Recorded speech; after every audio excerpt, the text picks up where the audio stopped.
Welcome back, class 8th. Continuing with chapter number 12, Exponents and Powers from your textbook. Now we are proceeding to exercise 12.2, which involves usage of standard form. Now, what we are going to learn is, in this video, how to use exponents to express numbers in standard form. The numbers could be however large or however small. If you can recall from last year, you learned how to express very large numbers in standard form with the help of exponents. Now this year we will be learning how to use exponents to write very large or very small numbers using exponents, and this will be called standard form. Before we proceed further, now let us see how exponents are used for very large or very small numbers. Consider the value 10 lakh. This is a very large number. Along with this, consider this fraction where I have 10 lakh in the denominator. I've got 1 by 10 lakh. This means a whole has been divided into 10 lakh parts. Out of those 10 lakh parts, one part has been chosen. Now this is a large number and this is a small number. We could say that this is a very small number and this is a very large number. If I had to write them in exponential form, I will be writing the prime factorization for this. As for now, I am not doing the prime factorization because I know that this is a multiple of 10. I can write it as a product of 10, repeated product. 10 multiplied with itself 6 times would give me 10 lakh. So this means 10 raised to the power 6 gives me 10 lakh. So very large number written in the exponential form. Let us see what happens to a number which is very small. So what I did here will be done in the denominator. So 10 lakh can be written as 10 raised to the power 6. Since this is in the denominator, if I had to bring it to the numerator, the sign will change for the exponent. Every time you write down the reciprocal of the base, the power changes its sign. So this becomes 10 raised to the power minus 6. Now very large number has been expressed as an exponential number. A very small number has also been expressed as an exponential number. But the difference is, for a large number we use a positive exponent and for a small number we use a negative exponent. So when you will be learning how to use standard form, keep this fact in mind. For large numbers we have a positive exponent, and for very small numbers we have negative exponents. Now let us see what standard form is.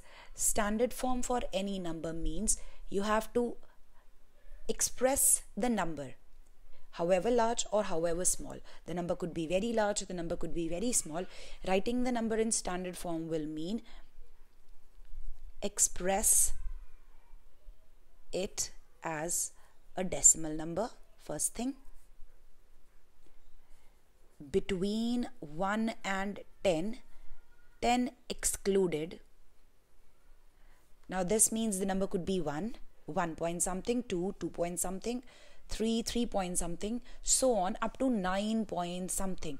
We don't go beyond that. We don't want to go up to 10 or 10 point something or 11 or something. Stay up to 9 point something. The lowest value we could have is 1 point something, and the highest is 9 point something. So there are 3 parts. You want to express your number as a decimal number. The number should be between 1 and 10, 10 excluded, and this will be done using an exponent of 10. So while I do this, I write my number in standard form, I'll be changing it into a decimal number. The decimal number would be between 1 and 10, 10 not included.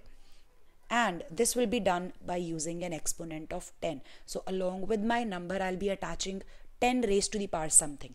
Depending if my number is very large, I'll attach a positive exponent of 10. If my number is very small, I'll attach a negative exponent of 10. Now let us see how this will be done. I'll take two numbers side by side. I'll take a very large number and a very small number and convert them into standard form. So let's take very large number as, this is the number in the international system of numeration. Then on the other hand, let's take a very small number, 0.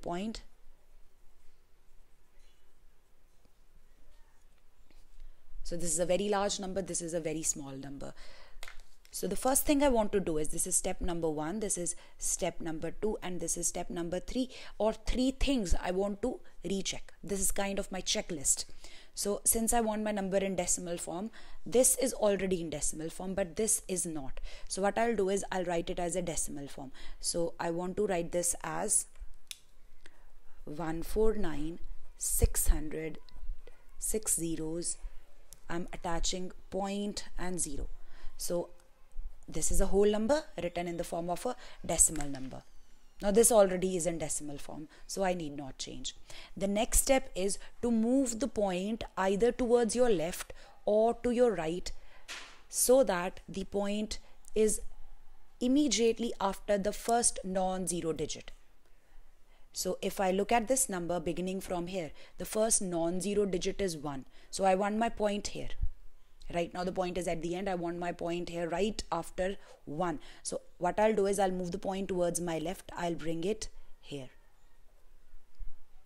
So my number becomes 1496 followed by 8 zeros and this extra 0 which I had introduced to make my number a decimal number.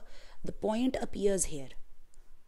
While I do so, I have to multiply with an exponent of 10, and the exponent of 10 will depend on the number of places the decimal has moved. So from here where the decimal was initially to the new place of the decimal, right here between 1 and 4, count how many digits fall. 1, 2, 3, 4, 5, 6, 7, 8, 9, 10, 11. So this will be 11 here.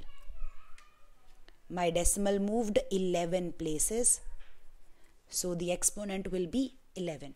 So this can simply be written as 1.496. In a decimal number, the zeros from the end can be ignored into 10 raised to the power 11. Now I had a very large number. I've written it as a decimal number. The number is between 1 and 10. You can see it's 1 point something. And this has been done by introducing an exponent of 10 with the number. Now let us see how I change a very small number into standard form. Since it is already in decimal number, I have my first step done, or the first value checked. Second thing, I want to move the point immediately after the non-zero digit.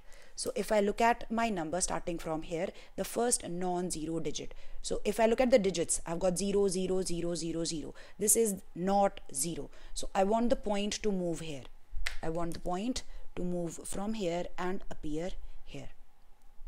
So what will happen here?